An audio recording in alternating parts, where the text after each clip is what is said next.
रावी नदी के मोड़ पर किनारे बसा हुआ पुराना कस्बा था सोहन नगर। वहाँ की पुरानी हवेली नुमा घरों के बीच एक जमींदार धर्मवीर सिंह का घर भी था। वो अपनी पत्नी राधा और दो बेटियों, बड़ी बेटी बिमला जिसकी उम्र 22 साल और छोटी बेटी बेला जिसकी उम्र 18 साल थी, उनके साथ खुशी खुशी जीवन व्यतीत कर रहा था। खेत खलियान, गुड़ मिल और अनाज मंडी से उसकी अच्छी कमाई होती थी, मगर घर का रंग ढंग सीधा सादा था। राधा ने दिखावे को कभी बढ़ावा नहीं दिया। फसल के मौसम के बाद जमींदार ने बिमला को पास बैठाकर कहा, बेटी तुम्हारे लिए एक रिश्ता आया है।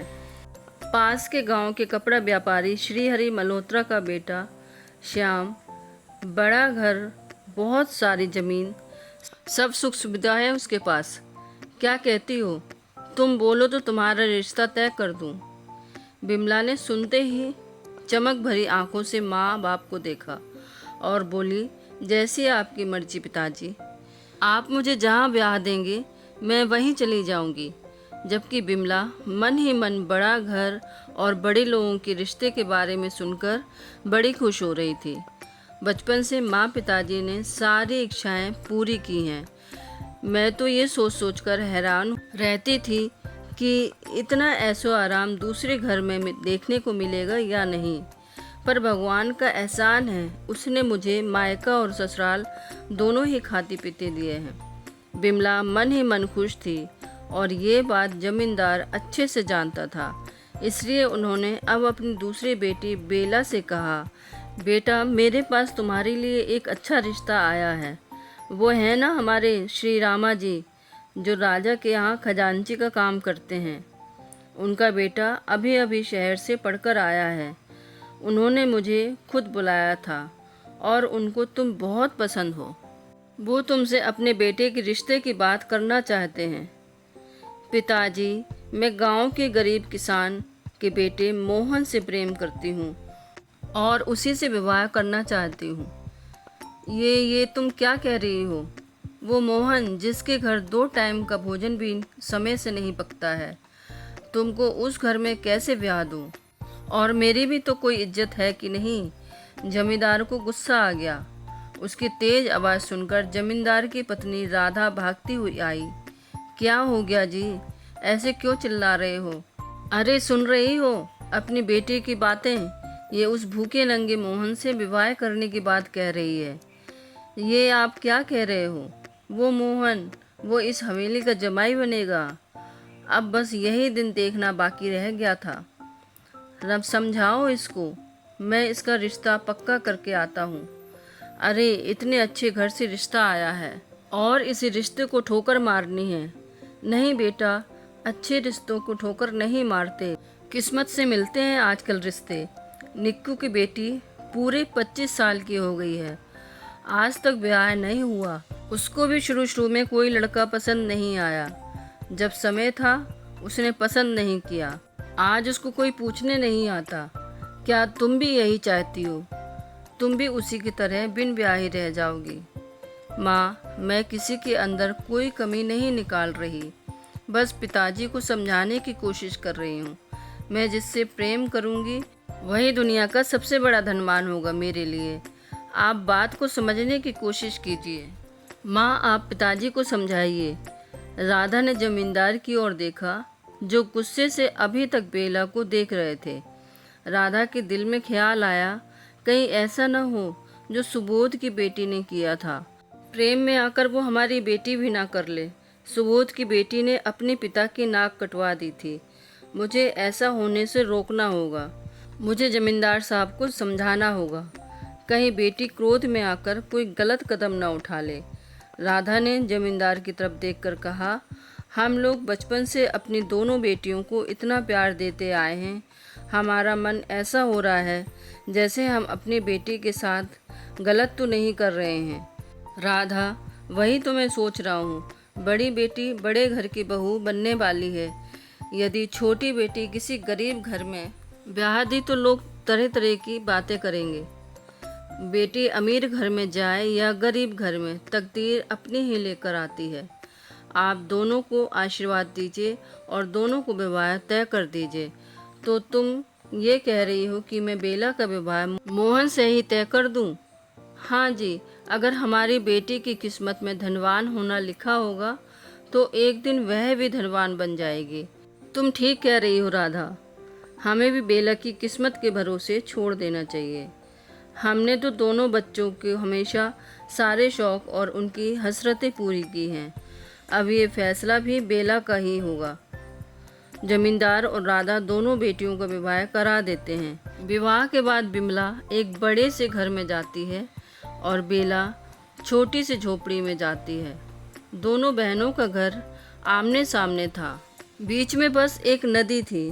बिमला अपने घर की छत से बेला का छोटा सा घर देखते हुए शाम से बोली, देख रहे हो इस छोटी सी झोपड़ी में बेला कैसे पड़ी हुई है। यदि पिताजी की बात मान ली होती तो ये दिन नहीं देखना पड़ता।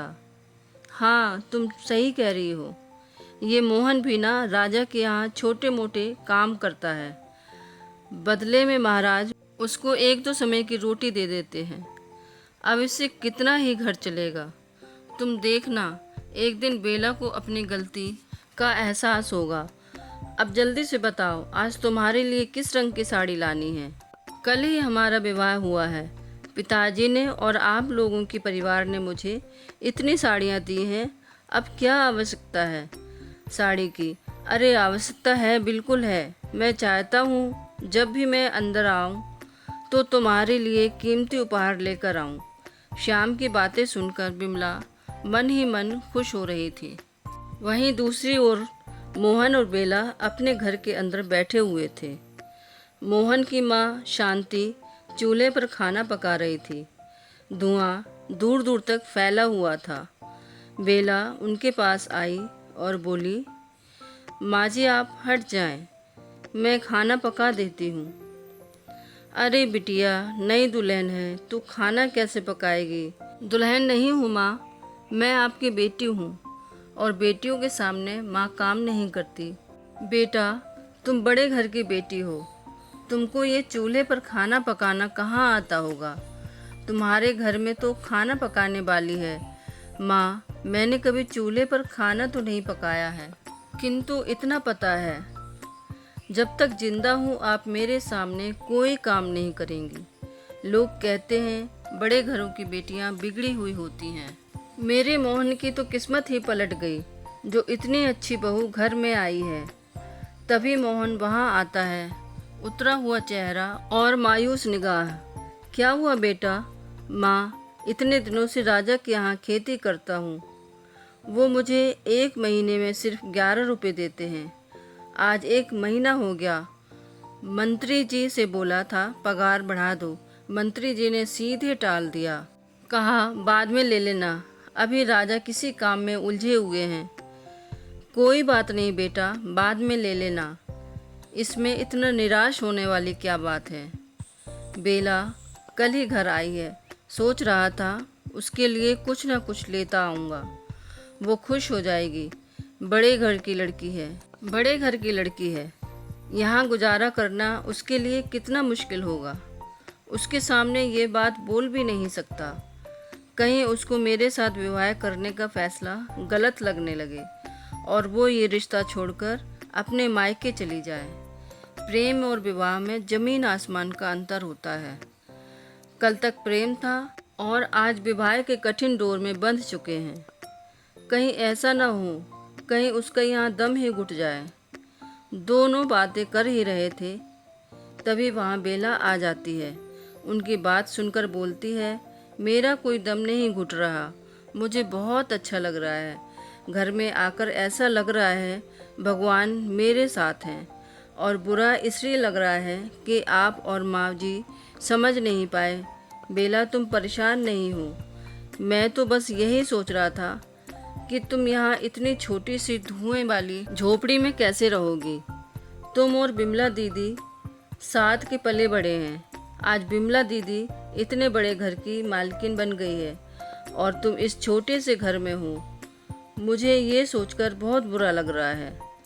मैं बिमला दीदी से बहुत खुश हूँ और एक दिन ये बात आप भी मानोगे। वहीं दूसरी तरफ श्याम एक पतली सी गली की तरफ चला जा रहा था। तभी उसको सामने से मछुआरा आता दिखाई दिया। उसकी आंखों में आंसू थे। श्याम को देखते ही बोला, बेटा श्याम, तुम मुझसे हमेशा मछली खरीदते आए हो ना? हाँ, खरीदता तो हूँ, पर हुआ क्या है, जहाँ मैं जाल डालता हूँ वहीं एक दूसरा मछुआरा आने लगा है। उसका कहना है कि वो राजा का खास आदमी है। अब से तालाब की मछलियाँ वो ही ले जाएगा। यदि उसने मुझे मछली नहीं पकड़ने दी तो मेरे छोटे छोटे बच्चे क्या खाएंगे? वो तो भूख से मर जाएंगे। मुझे मछली पकड़ने के अलावा दूसरा कोई काम आता भी नहीं है। अरे काका, आप फिक्र क्यों करते हो मेरे होते हुए? चलो मेरे साथ चलो, मैं देखता हूँ कौन तुमको मछली पकड़ने से रोकता है। श्याम मछुआरे के साथ साथ चलने लगता है। कुछ ही देर में वो तालाब के किनारे आ जाते हैं, जहाँ पहले से एक आदमी जिसका नाम रतन था बैठा हुआ था। श्याम रतन के सामने आकर कहता है, तुमने इसकी मछलियों में कब्जा क्यों किया हुआ है? अरे वो गरीब आदमी है, उसके बच्चे भूख से मर जाएंगे। बात तो आपकी ठीक है साहब, लेकिन ये तालाब तो अब मेरा है, इस मछुआरे को नहीं दूंगा। यदि आप बोलें तो इस तालाब का एक हिस्सा मछली मैं आपको दे सकता हूँ। मछलियाँ खाने का हमें शौक़ है, पर एक हिस्सा मछलियाँ बहुत होती हैं। ये तालाब तो मछलियों से भरा पड़ा है। इतनी सारी मछलियों का मैं क्या करूँगा? सोच कर देखो साहब, एक हिस्सा मछली बेचकर ये मैं पैसे आपके घर आपको देकर आऊँगा। आपको कुछ नहीं करना है, बस इस मछुआरे से मुझे तालाब दिला दो। रतन, ये साहब गांव में सबसे ईमानदार और पैसे वाले हैं, जिनका ईमान तू खरीदने की बात कर रहा है। वो बिकाऊ नहीं है। एक बार साहब अपने मुंह से बोल देते तो मेरे लिए फ़ैसला करने में आसानी होती। हो गया फ़ैसला, अब ये तालाब रतन के पास ही रहेगा। ये आप क्या कह रहे हैं श्याम बाबू? अरे मैंने कितने साल आपकी सेवा की है। हाँ, इतने साल तुमने सेवा की, अब रतन को भी थोड़ा मौका दो। ऐसा मत कीजिए साहब, मेरे छोटे छोटे बच्चे भूख से मर जाएंगे। अरे कुछ तो दया कीजिए श्याम बाबू। श्याम ने उसकी एक ना सुनी, और ये सब ना पहली बार था और ना आखिरी बार। वो लोगों को ऐसे ही ठग कर पैसे कमाया करता था, इसलिए उसके पास इतना पैसा जमा हो गया था। वहीं दूसरी तरफ मोहन रात होने के बाद अपने घर लौट रहा था। थकान से उसकी हालत खराब थी। वो जैसे ही श्याम के घर के पास पहुंचा, उसके कानों में किसी के रोने की आवाज़ पड़ी। अरे ये किसके रोने की आवाज़ है? ये तो बिमला दीदी का घर है ना? कहीं दीदी किसी मुसीबत में तो नहीं? मोहन आगे बढ़ता गया। वो जैसे जैसे आगे बढ़ रहा था, रोने की आवाज़ उतनी ही तेज हो रही थी। मोहन ने सामने जो देखा, उसे देखकर उसके मुंह से निकला, अरे ये औरत इतनी रात को यहाँ क्या कर रही है? और ये है कौन? मुझे इस औरत से बात करनी होगी। मोहन आगे बढ़ा और औरत से बोला, काकी क्या हुआ आपको? आप इतनी रात यहाँ क्या कर रही हैं? और इतना ज़्यादा रो क्यों रही हो आप? क्या बताऊँ बेटा, श्याम जी को कब से हवेली के बाहर बुला रही हूँ, वो है कि निकल ही नहीं रहे। आपको श्याम जी से काम है, रुको मैं उनको बुला देता हूँ। बेटा वो बाहर नहीं आएंगे। क्यों काकी? कल मेरी बेटी का विवाह है। मैंने बेटी के लिए कुछ जेवर बनवाकर श्याम जी की हवेली में रखवा दिए थे। ये सोचकर मैं गांव की छोटी हवेली में रहती हूँ। चोरी हो गए तो क्या करूँगी? अब शाम से श्याम बाबू का दरवाज़ा पीट रही हूँ, वो दरवाज़ा नहीं खोलते। काकी हो सकता है कि श्याम बाबू घर में ना हो, वरना ऐसा नहीं हो सकता है कि आपके जेवर वो रख लेंगे। अरे आपने खून पसीने की कमाई से जेवर बनवाए हैं, वो रख नहीं सकते। आप एक काम करो, मेरे घर चलो, पानी पियो, थोड़ा आराम करो, फिर आकर श्याम बाबू का दरवाज़ा खुलवाना। शायद तब तक श्याम बाबू भी आ जाएं। बेटे श्याम घर पर ही है, मैंने खुद उसको घर के अंदर जाते हुए देखा है। मोहन सोच में पड़ गया, जब श्याम बाबू अंदर हैं तो वो दरवाज़ा क्यों नहीं खोल रहा? अब उसको भी सच जानना था। उसने ज़ोर से आवाज़ लगाई, श्याम बाबू, ओ श्याम बाबू, ज़रा दरवाज़ा खोलो, हवेली के बाहर आपसे कोई मिलने आया है। श्याम के कानों में मोहन की आवाज़ पड़ी तो वो बिमला से बोला, मेरी हवेली की चौखट पे तुम्हारा गरीब जीजा क्या कर रहा है? कहीं आज फिर से तो उसके घर में आटा तो ख़त्म नहीं हो गया है, जो मुंह उठाए यहाँ चला आया। मुझे तो ये गरीब लोग ज़्यादा पसंद नहीं हैं। घर में जरा सी तंगी हुई नहीं कि कटोरा उठाया और चल देते हैं रिश्तेदारों के घर मांगने। अरे भाई, अमीर लोग तो दिन रात मेहनत करते हैं, तब जाके यहाँ तक पहुँचते हैं। तुम गरीब लोगों की तरह नहीं, जो बस घर में पड़े रहते हैं, काम के ना काज के, दुश्मन अनाज के। उसकी बातें सुनकर बिमला को थोड़ा अजीब तो लगा, क्योंकि वो उसकी बहन का पति था, पर उसको भी गरीब लोगों से कोई खास लगाव नहीं था। मोहन, आपको तो क्या, घर में किसी को पसंद नहीं है। पिताजी ने तो बेला को तो बहुत डांटा भी था और माँ ने भी बहुत समझाया था बेला को, पर वो नादान है, कुछ समझी नहीं और इस भूखे नंगे के घर आकर बैठ गई। इन लोगों ने तो बेला को एक साड़ी तक नहीं दी। मुझे तो ये समझ नहीं आ रहा बेला उस झोपड़ी में कैसे रह रही है। किसी अमीर के घर उसने शादी की होती तो आज वो हमारी चौखट में नहीं आता। मुझे तो ये सोच सोचकर चिंता हो रही है। हम दोनों का घर नदी किनारे ही है, अब इन लोगों का आना जाना लगा ही रहेगा। चलो तुम यहीं रुको, मैं उस भिखारी को भगा कर के आता हूँ। अरे एक बार देने से कमी क्या आएगी हवेली में, मगर चिंता इस बात की है कि उसको आदत पड़ जाएगी, जो हमारे लिए बहुत हानिकारक होगा। आप मना कर दीजिए, तब तक मैं आपके लिए पकोड़े बना कर लाती हूँ। श्याम घर से बाहर निकला तो मोहन के साथ बूढ़ी काकी को देखकर चौंक गया। उसने मन में सोचा, अरे मैंने तो सोचा था कि ये बूढ़ी औरत अब तक जा चुकी होगी, ये तो अभी भी यहीं खड़ी हुई है। अब मैं क्या करूं? इस मोहन को यदि सच्चाई के बारे में पता लग गया ना, तो ये ज़मींदार जी को मेरी सच्चाई बता देगा और ज़मींदार की नज़रों में मैं हमेशा के लिए गिर जाऊंगा। ज़मींदार जी बहुत ही नेक आदमी हैं। श्याम को सोच में देख मोहन ने कहा, क्या हुआ श्याम बाबू, हवेली का दरवाज़ा क्यों नहीं खोल रहे थे? वो क्या है ना, मैं नहा रहा था। अब नई नवेली दुल्हन है घर में, अब वो तो हवेली का दरवाज़ा नहीं खोल सकती ना। आप नहा रहे थे, पर आपके बाल तो सूखे सूखे लग रहे हैं। वो मैं नहाने जा ही रहा था, गया नहीं था। अब नई नई पत्नी है तो उससे बात करने में देरी तो हो ही जाती है। तुम्हारी तरह तो नहीं है ना, सुबह होते ही काम में निकल गए और अब रात हो गई तो लौट रहे हैं।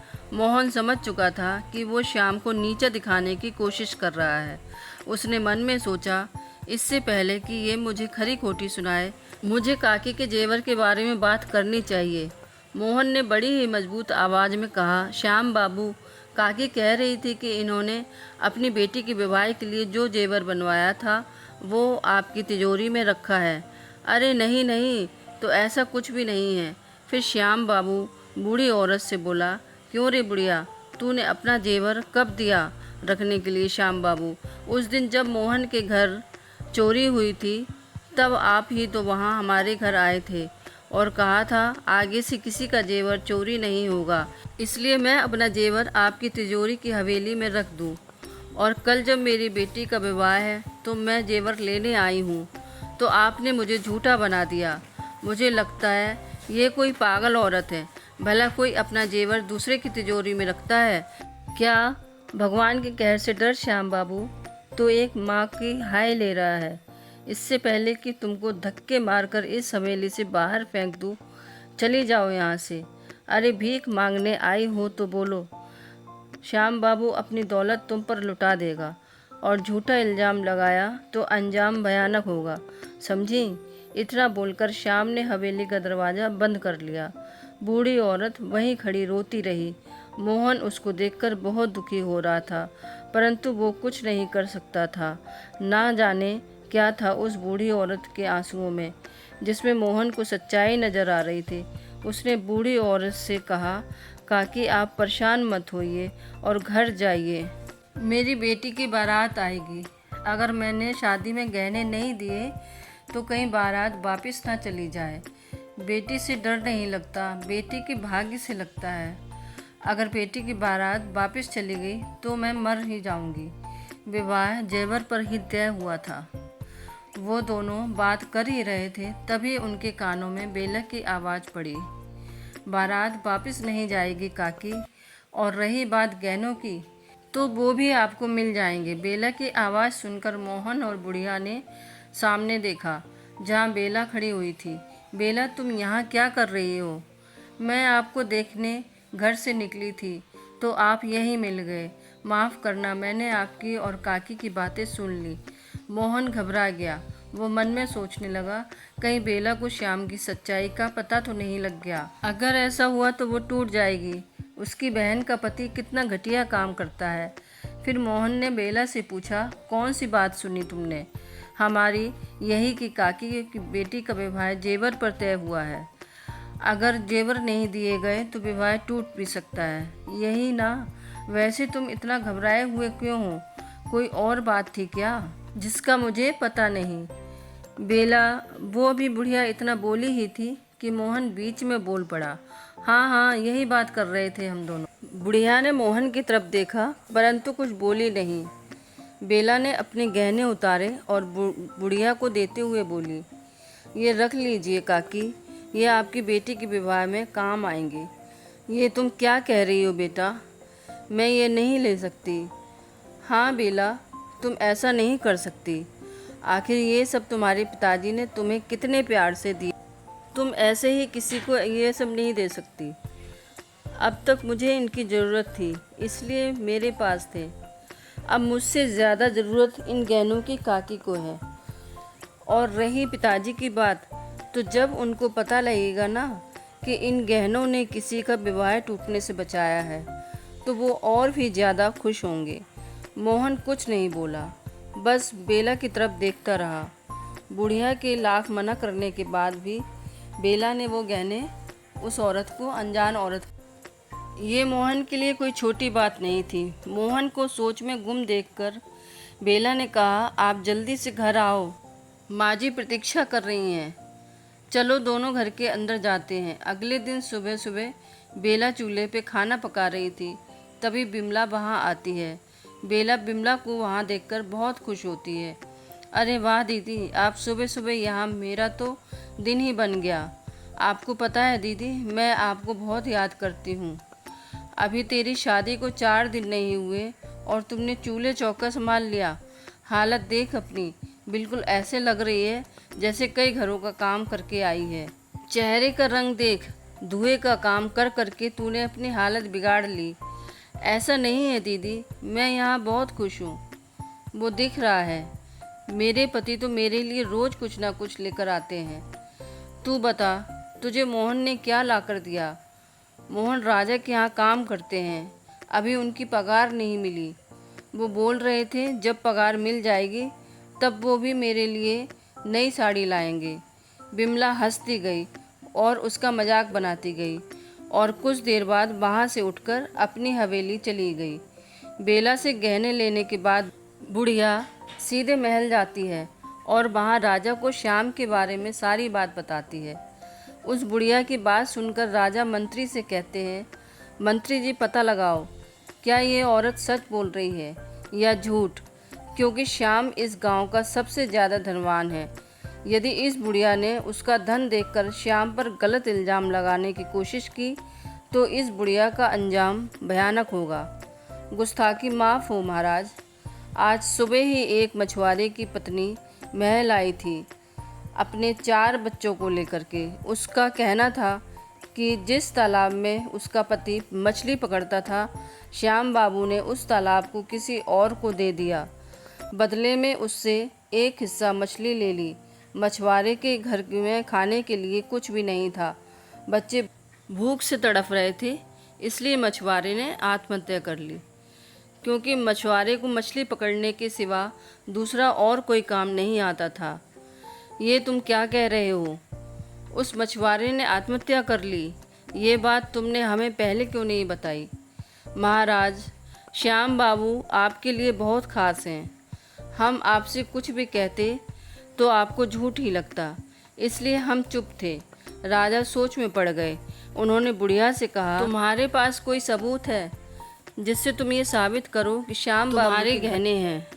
महाराज, मेरे गहनों में एक 100 साल पुराना सिक्का है और इस सिक्के का एक कोना मुड़ा हुआ है। हम अभी श्याम के घर की तलाशी लेंगे। यदि वो पुराना सिक्का श्याम की हवेली में मिल गया तो जितना तुम बोलोगी तुमको उतने गहने लौटा दिए जाएंगे।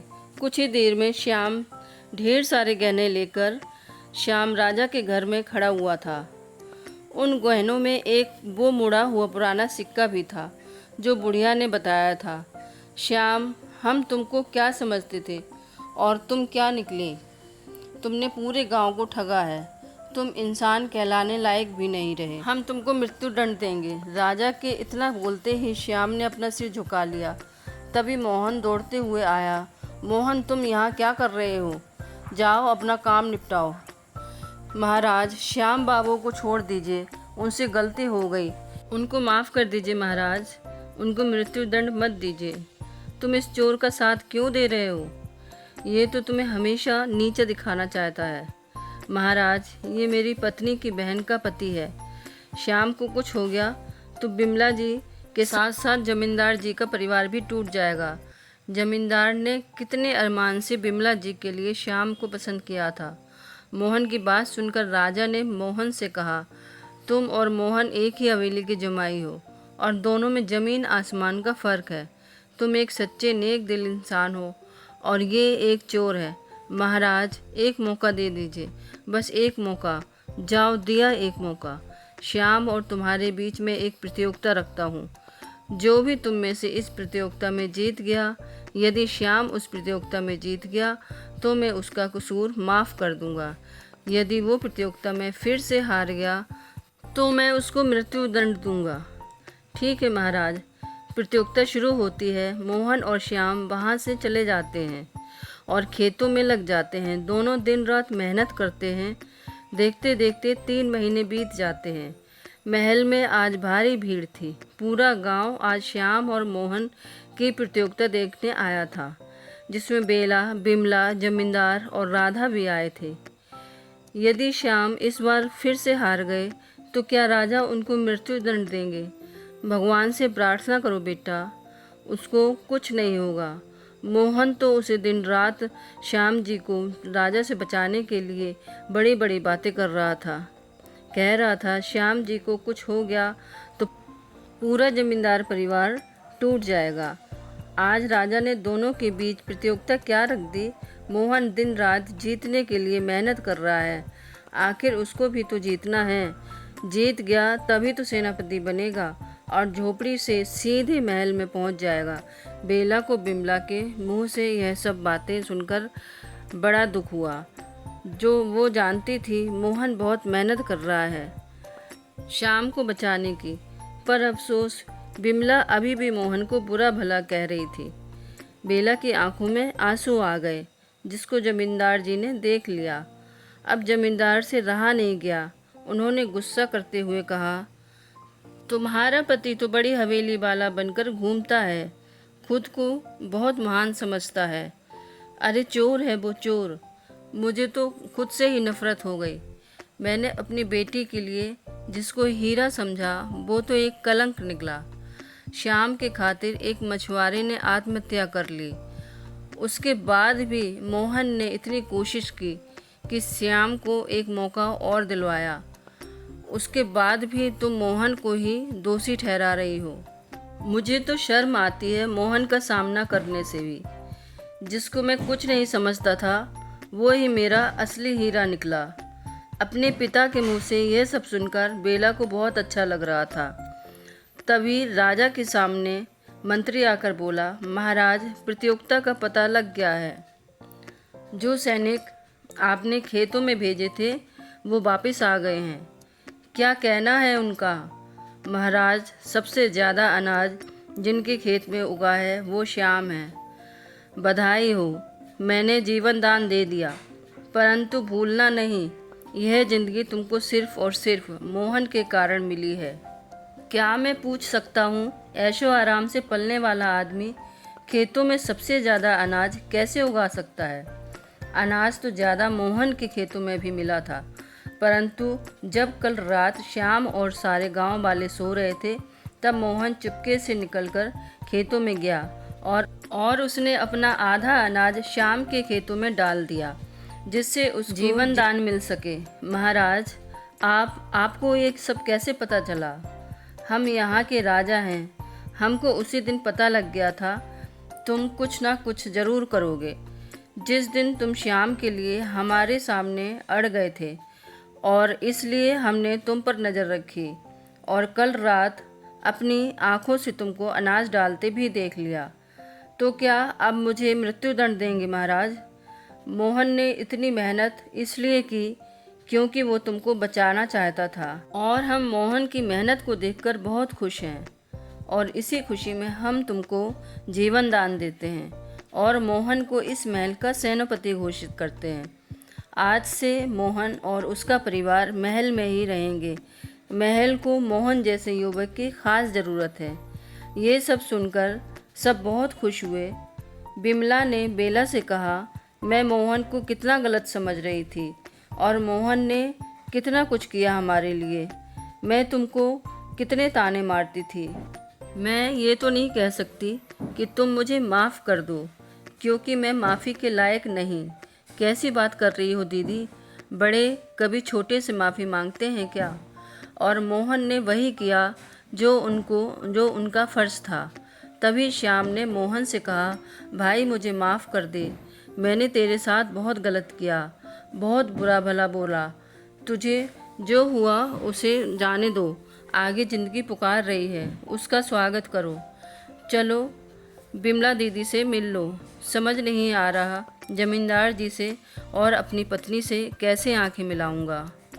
अरे सब ठीक हो जाएगा, आओ भाई साथ चलते हैं।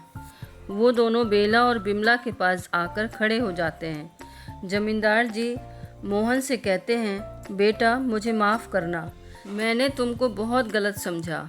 पिताजी, आपने मुझे वो समझा जो मैं था। नहीं बेटा, तुम तो एक बहुत सुलझे हुए इंसान हो। बस मुझे तुमको पहचानने में थोड़ी देरी हो गई। कोई बात नहीं पिताजी, मैं आज बहुत खुश हूँ।